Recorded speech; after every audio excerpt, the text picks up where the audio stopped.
The first hours of his presidency, Donald Trump has granted sweeping pardons to the January 6th defendants. And tonight we're hearing exclusively from a Massachusetts congressman who was in the Capitol that day.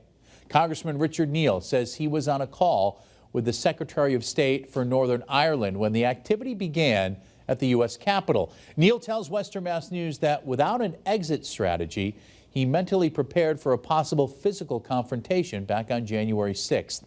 Now, 4 years removed from the riots, Neal shares with Western Mass News his thoughts on Trump's decision to pardon all those involved with that fateful day. I think it's a huge mistake. I think that it makes all of us in the Capitol less safe. I don't think, after they had been convicted in fair trials, oftentimes bordering on sedition, as well as assault and battery on police officers, that they should have been entitled to this sort of a blanket pardon. Now, these pardons come just hours after former President Joe Biden pardoned his siblings and their spouses on his way out of the White House. Neal shares with Western Mass News his thoughts on the 11th hour decision.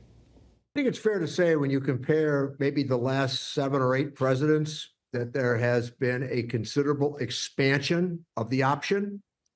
And I think that what it will cause here in the months to come is a review of a president's ability to offer pardons. I am very suspect of this whole process, largely because it is often done in the closing days of an administration, which limits accountability.